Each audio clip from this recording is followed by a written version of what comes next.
everybody? My microphone was down. What is up, everybody? Enderheart here with the returning trade fan fiction reading. I know I got cut off from it way back in March. I haven't checked, but I am here today with another episode. Now, I personally had to go and rewatch my videos because I did not remember the story. So, if you are just going right into this, I suggest you watch the other episodes here, here, and here. Links will be up for the entire episode.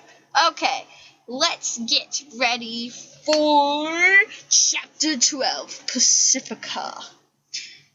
This was killing me. I was hurting the only friend I had just to get back at her brother. He had never liked you. Mabel still refused to feel pain about what we did. She had started to try to make me the one who felt like the prisoner. What finally made me cry was when she looked at me in the eye and said that to me. I was watching the screens, like always, when I heard a whisper of something odd. I repeated the words she said later before I had fallen asleep. I heard a creepy, electronic, almost voice. Well, if it isn't Llama, I was hoping to be summoned by you sometime. Name's Bill Cipher. You look like a Dorito chip, I said, hoping to sound casual. Hey, what? We can't all look like a rich daddy's girl. So, what can I do you for? You want some deer teeth? With that, he snapped his fingers as my hand were overflowing with a pile of teeth. I screamed and dropped them to the floor. So what exactly do you do? I simply make deals, and with that imagines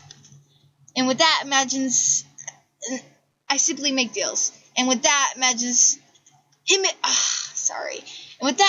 started flickering on his body of him and people sealing a deal with him. I'm surprised to see Dipper twice before returning to his normal state. I look at my arms. They were incredible. Oh, I could make you a deal. I could get you out of here and erase the memory of this whole thing, and you could give me a bit of that unnecessary muscle on your arms. Are they making? Yeah. I looked at my arms. They were incredibly large, so I decided I would take the offer. Deal. As we shook, the blue flame surrounded our hands. He snapped his fingers, and when he did, my arms grew thinner and thinner until they were like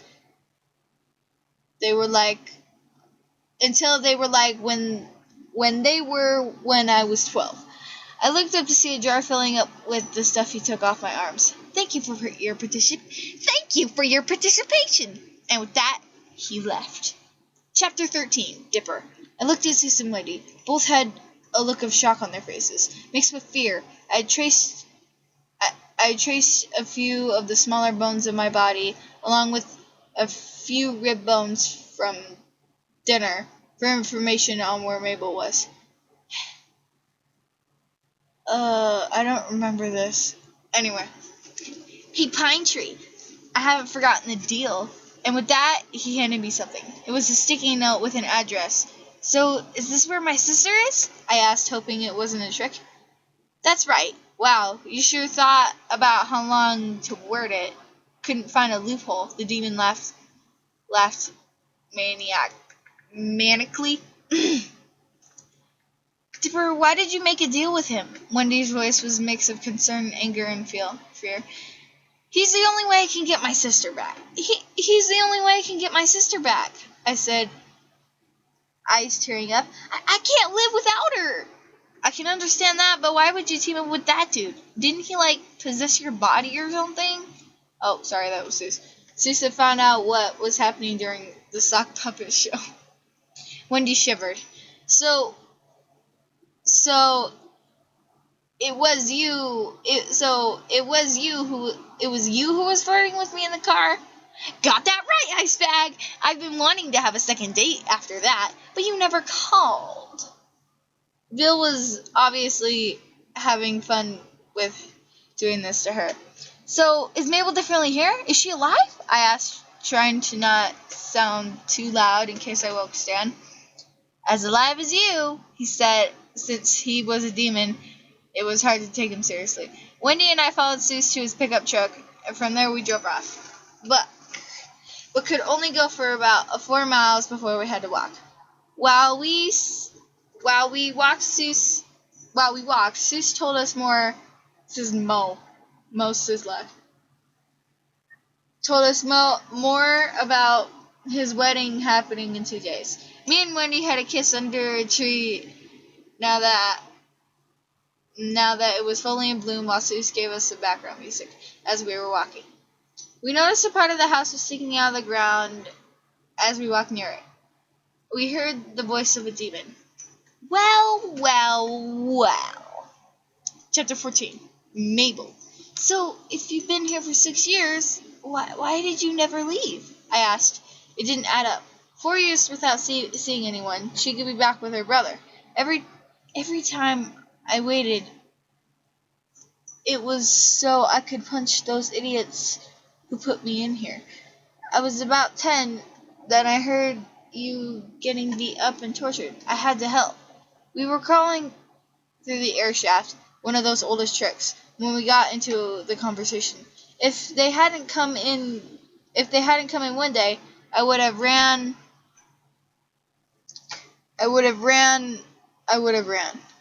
We got to the part where it leads out. The bottom of the shaft fell out, and we fell to the ground. In front of us was that is so old classic trick. In front of us was Gideon. Well, if it isn't Riley, haven't seen you in a while. I'm sorry, I'm doing a little bit of a maniac-y voice to him. The kid laughed. From behind him, I could see a familiar shape. Well, why don't you two just leave?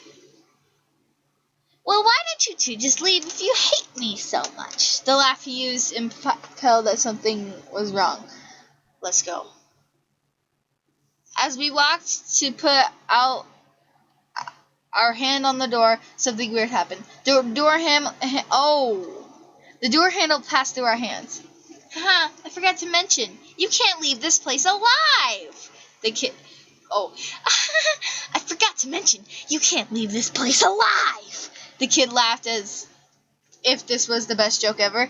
Gideon, let us go. We never did anything to you, and here you are, beating 2 girls just to hurt their brothers. While I was too stunned to react, Riley said words like she had been planning to use them for years. Perhaps she had. Gideon, enough! It was a voice that I was familiar with. I looked over at Gideon's shoulder to see Pacifica holding a whip. At first I assumed she was going to hurt me or Riley. I was surprised to see her bring the whip down on Gideon's arm. I don't want to do this anymore! I got a good look at her arms. They were smaller than before. It did look like it. I hadn't noticed until she put her arms... I hadn't noticed until she put her arms down around my chest and moved me to the side. But as soon as Pacifica came, I had been leaning against Riley. Get out of here now! As soon as she said that, I got excited. Sorry about that. I said as Pacifica grabbed Gideon and pulled him away. You're fine. I always kind of wanted a little sister. I wish she could have been my sister. Let's go. We hit the door trying to open it when it opened easily. We fell off a small ledge, face first into the mud below. Everything went dark. I'm very confused right now because I rewatched my episodes and I kind of re-looked over the fanfiction, but I'm very, very confused. One up if you guys are confused too. Chapter 15. Gideon. I had won. Dipper came had come here to get her back, which he wouldn't. Mabel was trapped here forever. I had won. While they were pleading a lost cause, someone came up behind me. I could tell it was Pacifica, but she was no longer on my side. Gideon, enough! She screamed behind me. As I turned around, I felt something come down on my arm. It was a whip. I don't want to do this anymore. Get out of here now! No. Part of the deal was it was either me or Pacifica that could let them leave. She grabbed me by the arm. As she pulled me away, I watched as the two girls slammed into the door, falling. They were gone. This can't be. He would get her back. I would be back in jail. No. I hit Pacifica's head against the wall, knocking her out. I ran around to the other door. As I got out there, I saw Dipper, Seuss, and his new girlfriend Wendy walking towards the two unconscious girl. I walked behind them, picked up a knife that was dropped. Well. If it isn't the partially fat, red, and pines. I drew out the last word, watching as a 16-year-old turned in shock. What did you do to Mabel? What did you do to Mabel? He shouted as Wendy went to get the girl. Why are you doing this to her? I was trying to hurt you. I was trying to hurt you, boy. And now that I got a good look at him, I noticed that he was twice my height. I felt like a little kid holding a stick, pretending it was a sword. He must have realized that too, because he was soon grabbing the part of my arm where I had cut off the skin for Bill. What happened to your arm? Although he was asking, his voice was filled with anger. I traded the skin for a deal with Bill. I knew he and the Dream Demon had a bad partnership. Why did he want your skin? Why did he want your skin? I gave him a few bones. He looked like he was trying to remember something. I gave him some of my blood. I heard a shaky voice. Mabel was crouching out of the mud. And that corn chip wanted some fat off my arms. Behind us, Pacifica with a large bruise on her head. Guys, I think he may be trying to make him a body. Dipper had pierced together the answer. No matter what side we were on, we can't let him do it. Finally, Seuss had said something, and unfortunately, it was true. Chapter 16, Riley. I was laying face down on the ground. What happened? I looked up to see Mabel leaning over me. I got up to see Gideon, the girl who had dragged him away. And near him, the older girl with red hair, a guy in his 20s maybe, and a boy. He looked just like Mabel. Is this her brother? Guys, this is Riley. She helped me escape. Mabel obviously knew these people. Riley, this is Seuss. Monitoring the older man. Wendy, pointing at the redhead, and my brother Dipper. She turned to watch as the boy she said was her brother came closer. Thank you for helping her. Thank you for helping her. I looked into his brown eyes and knew. If what happened to me didn't, I would want to spend my life with him. Man, is this an OC shit? Oh my god. Everyone knows how he gets around OC loving on Dipper. Lily Anderson.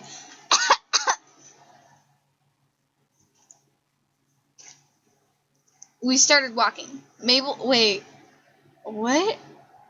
Okay, whatever. Mabel and her brother talked in hushed voices while Seuss and Wendy walked on either side of Gideon and the blonde girl. What? I am 100% confused. Mabel monitored me over her brother and told me what was going on. Oh. So, a demon took something from all of us, and if he completes what he needs to do, he can create a body for himself and join us in the realm? As he talked, he kept getting nerdier and nerdier. So, what do we do? I asked him. I was glad I had left with them. This would be fun. We need to get back to my great uncle's. He has a machine that I think he needs to be. Oh, what? He has a machine that I think he needs to be able to do it. His voice made it sound like this was an average day. I'm in. As we kept walking, we came across a trunk. As everyone was getting in, Gideon was forced into the trunk. I realized that I needed to find my brother. Okay, we'll be there in 5 minutes. Seuss. Oh, I came across a truck. Everyone was getting in, and Gideon was forced into the trunk. If Gideon or his dad hadn't killed me, this ride would. I looked back to see Dipper and Pacifica awkwardly looking at each other, then away. The girl always looked a bit. The girl always looked just a bit longer.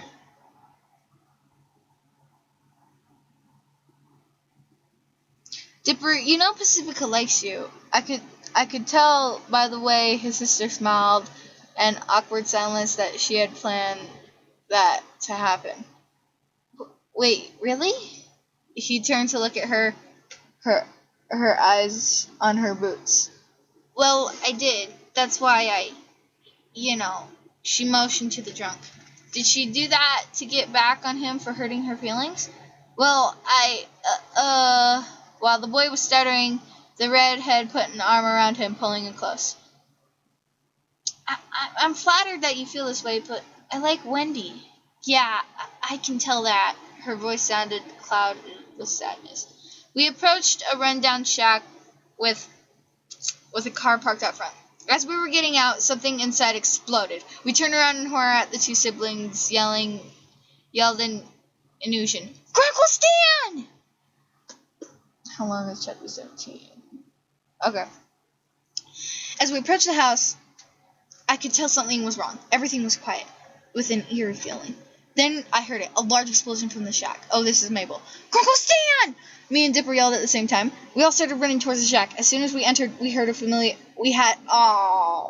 all too familiar laugh. Where the vending machine in the living room once stood, there was now a large hole. We looked down to see an elevator. Seuss went in first. As I loaded the elevator, doors closed as we went down. When we got off, we followed a hallway into a large room. On the ground was what I hoped wasn't dead. Oh my god! At the back there was a large triangle with 4 squares, 2 at the top and 2 at the bottom. Floating in front of the portal was a triangular triangle who was double-crossing us. "What are you doing, Bill?" Dipper yelled at the top of his lungs. Even so, it was hard to hear since there was a strong wind blowing from the portal.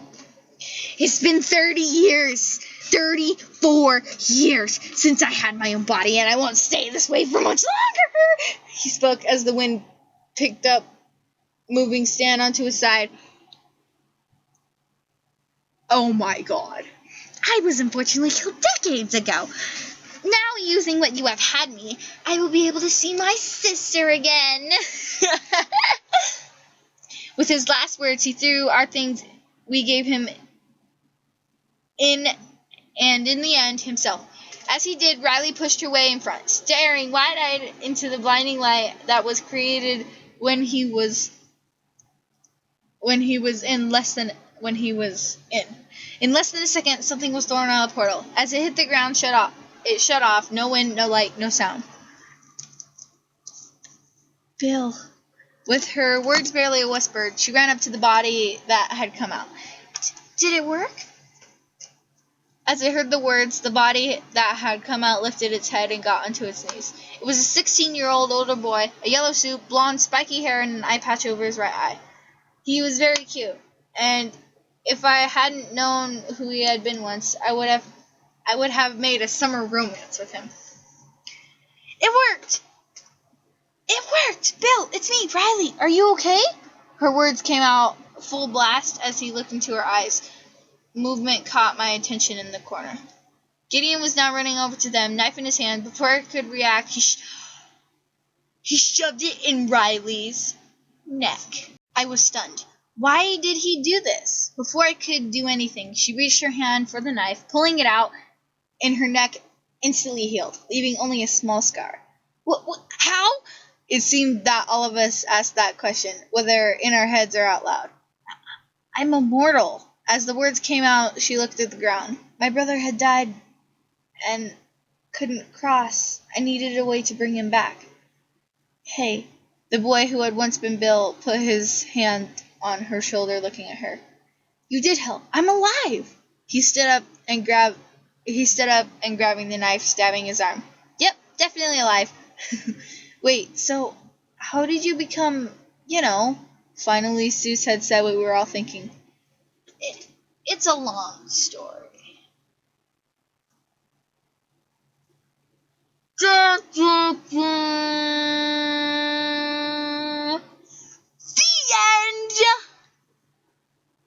I hope everyone enjoyed that amazing fanfiction and last episode of Cypher Secret. I decided to make an extra long episode today. That's not Cypher Secret, I'm sorry. A Trade by Taylor Underwood. Thank you, Taylor Underwood, for sending me this amazing fanfiction, and have you guys also send amazing fanfictions that I will definitely read, and I hope to see you all in the next video. Goodbye!